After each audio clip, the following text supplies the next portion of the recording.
আজকের এই ভিডিওটা খুব দামি ভিডিও। তোমার জীবনের খুব দামি একটা মন্ত্র তোমাকে আজকে দেব, যে মন্ত্রটা তোমাকে 99% অন্য মানুষের থেকে আলাদা করে দেবে। না, বেশি ফুটেজ খাবো না, মন্ত্রটা বলে দিচ্ছি। যাদের মনে হচ্ছে এক্ষুনি ভিডিওটা ছেড়ে দেবে, ছেড়ে দাও। মন্ত্র একটাই, ভাই আমি ব্যস্ত আছি। বুঝতে পারোনি? তাহলে ভিডিওটা শোনো। দেখো, বিভিন্ন সময় না অনুরোধে উপরোধে ঢেকিতে চড়তে হয়। এ ভাই চল একটু ঘুরে আসি, এ ভাই শোন না আমার একটু কাজটা করে দিবি, এই তুই তো ফাঁকা বসে সেটা একটু করবি, এই তুই এখন কি করছিস? একটাই উত্তর, ব্যস্ত আছি। ব্যস্ত থাকো। সবার অনুরোধে উপরোধে নিজেকে অ্যাভেলেবেল করবার কোনো দরকার নেই, না কোনো দরকার নেই। এই না ফাঁকা বসে আছিস, আমার সঙ্গে একটু চা খেতে যাবি, একটু আড্ডা মারতে যাবি, না ব্যস্ত আছি। কে যদি ফোন করে অযথা অকারণে, বা ফোন করে যদি তোমাকে জিজ্ঞাসা করে এই কি করছিস, কি করছো, একটু ব্যস্ত আছি। যে তোমাকে জিজ্ঞাসা করছে কি করছো, কি করছিস, তাকে সঙ্গে সঙ্গে তুমি কি করছো বা করছো না, তুমি অ্যাভেলেবেল না আনঅ্যাভেলেবেল, তুমি ফাঁকা আছো কি নেই বলার কোনো দরকার নেই। যদি তার আর্জেন্ট দরকার হয়ে থাকে এবং মিনিংফুল দরকার হয়ে থাকে, সে তোমাকে বলবে যে হ্যাঁ সত্যি আমার একটু দরকার ছিল, একটু হেল্প করবি, তাকে বলতে দাও। নিজেকে সবসময় অ্যাভেলেবেল করে রেখো না। যখনই তুমি নিজেকে বন্ধুদের কাছে অতিরিক্ত অ্যাভেলেবেল করে ফেলবে, তারা তোমাকে টেকেন ফর গ্রান্টেড নেবে। এটাতে গেলে 1 নম্বর কথা। 2 নম্বর কথা কি, যখনই তুমি কাউকে বলবে ব্যস্ত আছি, সে আরো হয়তো 2-3 দিন বাদে আবার তোমাকে একবার প্রশ্ন করবে, অকারণে ফালতু সময় নষ্ট করার জন্য, টাইম পাস করার জন্য। সেখানেও যদি তোমার উত্তর থাকে ভাই একটু ব্যস্ত আছি, সেটা তোমাকে বিরক্ত করবে না। তোমার জীবন থেকে আনপ্রোডাক্টিভ মানুষজন একটু একটু সরে যাবে, সরে যাওয়ার দরকার আছে, তাদের যেতে দাও। লাইফ মানে টাইম পাস করা নয়। তোমাদের যাদের 20, 22, 24 বছর বয়স, তারা যদি এখন থেকেই কোনো কাজ না করে আমি টাইম পাস করবো বলে ধরে নিয়ে থাকো, 80 বছর পর্যন্ত বাঁচবে, 50, 55 বছর টাইম পাস করে করে করে করে কাটিয়ে দেবে, ভালো লাগবে। যে বন্ধুরা তোমাকে বলছে তারা নিজেদের কাজকর্মগুলো গুছিয়ে নিয়ে তাদের যখন ফাঁকা সময়টা আছে তখন তোমাকে বলছে যে কি করছিস, একটুখানি চা খেয়ে আসি, একটুখানি মাথায় হাওয়া লাগিয়ে আসি। তার মাথায় হাওয়া লাগানোর দরকার পড়ছে কেন? তার একটুখানি ঘুরে আসার দরকার পড়ছে কেন? সে যে কাজটাই করুক, সে তার টাস্ক কমপ্লিট করেছে, কমপ্লিট করে নিয়ে তোমাকে বলছে। আর না হলে সে প্রচন্ড আনপ্রোডাক্টিভ লোক, সে নিজের জীবন নিয়ে কি করবে জানে না, তার কোনো গোল নেই, তার কোনো অ্যাম্বিশন নেই, তার সঙ্গে তুমি সময় কাটাবে। দেখো, তোমার জীবনের সবচেয়ে ক্লোজ যে 6টা মানুষ আছে, যাদের সঙ্গে তুমি বেশিরভাগ সময়টা কাটাও, তুমিও চাও বা না চাও তাদের মতো হয়ে যাবে। এবার তুমি কাদের মতো হতে চাও সেইটা বোঝবার বুদ্ধি টুদ্ধি তোমার যথেষ্ট হয়েছে।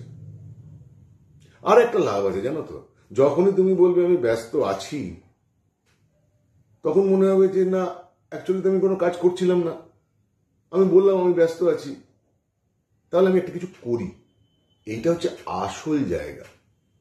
তুমি যখন ঠিক করবে যে আমি আমার সময়টাকে বিভিন্ন কাজের মধ্যে ভাগ করে নেব এবং আমি কোনো অজুহাত দেব না, তখন দেখবে তুমি একসঙ্গে 3-4টে কাজ দিব্যি হ্যান্ডেল করতে পারছো, কোনোটাতে অসুবিধা হচ্ছে না। যারা লাইফে সাকসেসফুল মানুষজন, তারা কেবলমাত্রই একটাই কাজ নিয়ে পড়ে থাকে না, তারা তাদের জীবনে 3-4টে কাজ একসঙ্গে করে, কাউকে কিছু বলতে যায় না। তাদের টাইম ম্যানেজমেন্ট তাদের মতো। বলতে শেখো ব্যস্ত আছি, ব্যস্ত থাকতে শেখো। কিসে ব্যস্ত থাকবে? রিল স্ক্রল করাতে, ইউটিউবের ভিডিও দেখতে, নেটফ্লিক্স দেখতে, অর্থহীন হোয়াটসঅ্যাপ চ্যাট করতে, ফেসবুকে বসে বসে রিলের পর রিল দেখে যাওয়া, আর অমুক তমুক জায়গায় বেড়াতে গেছে, এক্স ওয়াই ব্র্যান্ডের গাড়ি কিনেছে, জেড তার সুন্দরী গার্লফ্রেন্ডের সঙ্গে ঝাঁ চকচকে শপিং মলে গেছে, দেখবে আর জ্বলবে লুচির মতো ফুলবে, এটাই তোমার জীবনের লক্ষ্য? ব্যস্ত থাকো, কাজ করো, সময় নষ্ট করে কি হবে? এই যে তুমি তোমার বন্ধুকে সবসময় একবার ডাকলেই সাড়া দাও, একবার সাধিলেই যাই গোছের তোমার যে ভাবধারাটা থাকে, সেটা কেন বলো তো? তার কারণ হচ্ছে যে তুমি জানো যে কোনো একটা কাজ করাটা না কঠিন, সেটার পেছনে সময় দিতে হবে, সেটার পেছনে প্ল্যান করতে হবে, মাথা ঘামাতে হবে, আমার এটাকে নিয়ে লেগে থাকতে হবে, আমি ইনস্ট্যান্ট সাকসেস পাবো না। দূর করে কি হবে? এটা এসকেপিস্ট মানসিকতা। এবার সৌভাগ্যক্রমে বা দুর্ভাগ্যক্রমে তুমি ভারতবর্ষে বা বাংলাদেশে যেখানেই জন্মে থাকো, জনসংখ্যার ঘনত্ব অত্যন্ত বেশি এবং কম্পিটিশন ওয়ার্ল্ডের সবচেয়ে বেশি এইখানে। এত কম্পিটিশনের মধ্যে তুমি যদি এরকম আরাম সিন্ধুতে বা বিষাদ সিন্ধুতে গা ভাসিয়ে দিয়ে চল ভাই একটু ঘুরে আসি, চল পাঞ্চি বেলঘরিয়া করে যাও, জীবন কাটবে? ভাবো, ভাবা প্র্যাকটিস করো। কাজ যদি ডাইরেক্টলি না পাও না, একটু অন্যরকম করে ভাবতে চেষ্টা করো।